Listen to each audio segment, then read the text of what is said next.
Ya, kita memasuki masa khilafah yang kedua di dalam Jamaah Islam Ahmadiyah. Ya. Tahun 1914 Hadrat Maulana Hakim Nuruddin radhiyallahu taala anhu itu wafat. Kemudian terjadi pemilihan. Ya. Terjadi bermunculan juga orang-orang yang punya ambisi. Ya. Waktu itu tidak ada yang menyangka Mia Mahmud, Hadrat Mirza Bashiruddin Mahmud Ahmad terpilih menjadi Khalifatul Masih yang kedua. Mia Mahmud biasa dipanggil ketika beliau masih kecil, memang seorang anak yang di saat kecil tidak ada yang yakin akan kondisi beliau. Memang beliau lahir berdasarkan sebuah nubuatan. 20 Februari 1886, ayahanda beliau, yaitu pendiri Jamaah Ahmadiyah Hadrat Mirza Ghulam Ahmad alaihissalam, telah mengumumkan bahwa ada wahyu dari Allah SWT tentang putra yang dijanjikan, yang bergelar Muslih Maud, pembaharu yang dijanjikan. Tapi bagaimana Mia Mahmud ketika masih kecil dengan pendidikan yang sangat terbatas, bahkan untuk pergi sekolah pun beliau sangat berat. Beliau sering sakit, yang paling parah adalah beliau sakit mata, sehingga untuk membaca itu begitu sulitnya. Sampai kakek beliau ya, itu sering ragu, kadang-kadang malah menegur Hadrat Masih Maud alaihissalam. Bagaimana dengan putramu itu? Mau jadi apa nanti? Membaca pun sulit sebagainya itu. Tetapi bagaimana pertolongan Allah SWT? Dalam kondisi kesehatan yang sangat-sangat terbatas, beliau akhirnya banyak terganggu di dalam pendidikan duniawinya. Sekolah beliau pun sangat sulit. Bahkan menulis pun itu sangat susah dibaca orang. Ya. Tapi bagaimana satu saat ketika diuji itu beliau menulis, ternyata beliau mampu menulis dengan tulisan yang bagus sekali. Dan dari kecil sudah memperlihatkan bagaimana sahabat-sahabat Hadrat Masih Maud memberikan kesaksian.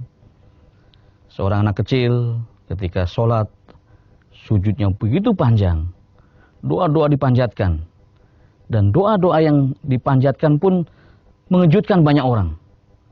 Yang beliau doakan adalah bagaimana kecintaan beliau terhadap Islam. Tibalah momentum 1914, ketika Hadrat Khalifatul Masih awal itu wafat, beliau terpilih dalam sebuah pemilihan menjadi seorang Khalifatul Masih yang kedua dalam usia 25 tahun. Di masa itu banyak tokoh-tokoh besar, banyak ulama-ulama besar dalam internal Jemaat Ahmadiyah. Beliau menegakkan kembali kepercayaan dan pentingnya institusi atau nizam khilafah. Ada sebagian orang yang mulai meninggalkan khilafah. Apa perlunya khilafah? Oke lah kalau toh masih ada khilafah hanya untuk memimpin sholat, hanya untuk menyembayangi jenazah, hanya untuk menyampaikan khutbah nikah, hanya untuk menerima baiat.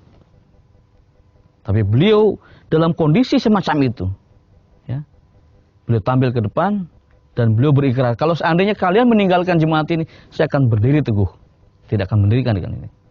Nah, dari internal beliau melakukan konsolidasi yang luar biasa. Dalam kondisi semacam itu, belum lagi kemudian tantangan datang dari luar. Bagaimana gerakan Ahrar yang anti terhadap Jamaah Ahmadiyah, ingin menghancurkan Ahmadiyah. Bahkan dalam sumpahnya mereka mengatakan, mereka ingin meratakan Minaratul Masih yang ada di Kadian, dan puing-puingnya akan dibuang ke Sungai Beas. Itu ada sebuah sungai di luar kota Kadian. Sumpah mereka seperti itu. Mereka ingin melenyapkan Ahmadiyah dari muka bumi. Nah, dalam situasi semacam itu, beliau mencanangkan sebuah gerakan yang sangat populer disebut Tahrik Jadid. Nah, di dalam Tahrik Jadid itulah beliau mengkonsolidasikan secara internal. Dalam kondisi semacam itu, bahwa jemaat akan kokoh kalau konsolidasi internalnya kuat. Dalam hal pendidikan anggota Jemaat Ahmadiyah, bagaimana beliau mendesain sedemikian rupa, menggambarkan beliau seorang organisatoris yang luar biasa. Beliau dirikan Majelis Ansarullah, jadi anggota kaum bapak, ya, yang 40 tahun ke atas. Kemudian beliau mendirikan Lajnah Imailah untuk kaum ibu wanita Ahmadiyah, ya, usia 15 tahun sampai tak terhingga. Kemudian bagaimana beliau mendirikan Majelis Khudamul Ahmadiyah, ya, dari usia 15 sampai 40. Ini bagaimana beliau mengkonsolidasikan secara internal ketika menghadapi ujian tentang khilafah, ya, secara internal. Kemudian tantangan dari luar, bagaimana mereka ingin menghancurkan Jamaah Ahmadiyah, beliau menjawab dengan Tahrik Jadid itu, mendirikan organisasi-organisasi dalam jemaat ini, dan beliau mencanangkan bahwa gerakan wakaf, saya membutuhkan anak-anak muda untuk wakaf. Ada wakaf sedekah, ada wakaf arzi, dan beliau ingin mengumpulkan dana untuk penyebaran dakwah Islam ke seluruh penjuru dunia. Bukan semakin surut dengan Tahrik Jadid, beliau malah menyebarkan Jemaah Ahmadiyah ke seluruh dunia. Ya. Beliau misalnya mendirikan pusat-pusat dakwah di Eropa, di Amerika, bahkan Indonesia. 1925, ketika 3 serangkai yang sedang menuntut ilmu dari Lahore kemudian sampai ke Qadian dan bertemu dengan Khalifah yang kedua, memohon untuk dikirim mubalik ke Indonesia. 1925 datanglah Hadrat Maulana Rahmat Ali HAOT radhiyallahu ta'ala anhu sebagai mubalik pertama. Kita juga lihat bagaimana beliau meletakkan batu pertama berdirinya Masjid Fadl di kota London sebagai The London Mosque, sebagai masjid pertama di kota London. Beliau juga menyampaikan pidato di sebuah konferensi agama-agama di Wembley. Kemudian makalah beliau ditulis sebagai buku Ahmadiyah, yakni Islam Hakiki. Dan bagaimana karya-karya tulis beliau?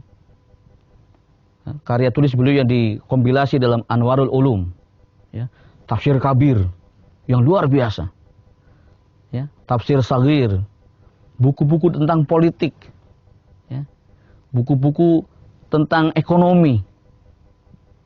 Beliau berbicara menyentuh semua aspek dalam dunia perpolitikan. Bagaimana peran beliau berdirinya Pakistan misalnya, yang kemudian negara ini justru paling ingin menghancurkan Ahmadiyah. Bagaimana ketika Muhammad Ali Jinnah dalam keputusasaan tinggal di London, sering datang ke Masjid Fadl London, ya, sholat Jumat, sholat Id pun di Masjid Fadl London, sering bertemu dengan para mahasiswa di Inggris, mahasiswa India yang ada di Inggris untuk berdiskusi. Di saat itu Khalifah Ahmadiyah mengirimkan pesan melalui Imam Masjid London pada saat itu untuk membujuk Muhammad Ali Jinnah untuk mau kembali melanjutkan perjuangan mendirikan negara Pakistan. Dan Muhammad Ali Jinnah mengakui bahwa saya tidak bisa menolak bujukan dan nasihat imam, katanya. Maka beliau kembali ke Hindustan dan mendirikan negara Pakistan. Termasuk juga di Indonesia. Pasca kemerdekaan, agresi militer, upaya-upaya untuk kemudian kembali menguasai negara Indonesia, beliau memiliki peran yang luar biasa. Ya, bagaimana beliau meminta para mubalik yang ada di Indonesia untuk menyebarluaskan perjuangan, ya, Indonesia dalam bahasa Urdu misalnya. Beliau menganjurkan kepada seluruh anggota Jamaah Ahmadiyah di seluruh dunia untuk berpuasa Senin Kamis. Ya. Itu gambaran yang luar biasa. Beliau sangat memperhatikan dunia. Ya. Kemudian bagaimana ketika partisi terjadi tahun 47, akhirnya negara Pakistan berdiri. Beliau terpaksa harus memindahkan markas baru Jemaat Ahmadiyah dari Qadian ke Rabwah. Sebuah tempat yang sangat tandus.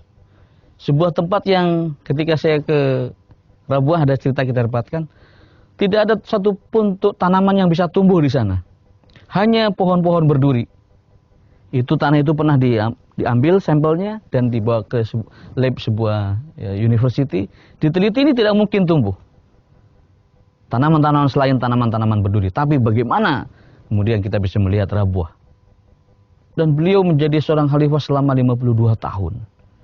Tampil dalam usia 25 tahun, kita tidak bisa bayangkan seorang pemuda berusia 25 tahun menjadi pemimpin dunia.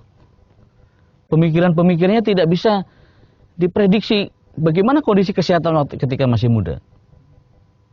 Dan kita bisa lihat luar biasa, ya, capaian-capaian yang beliau lakukan untuk pengembangan jemaat di seluruh dunia, menjawab tantangan dari satu kelompok yang ingin melenyapkan Ahmadiyah dari muka bumi. Beliau menjawabnya dengan tarik jadid. Gerakan wakaf, jamiah, lembaga pendidikan untuk mendidik para mubalik beliau dirikan, gitu ya. Dan kita bisa menikmati dan masa kekhilafan beliau selama 52 tahun.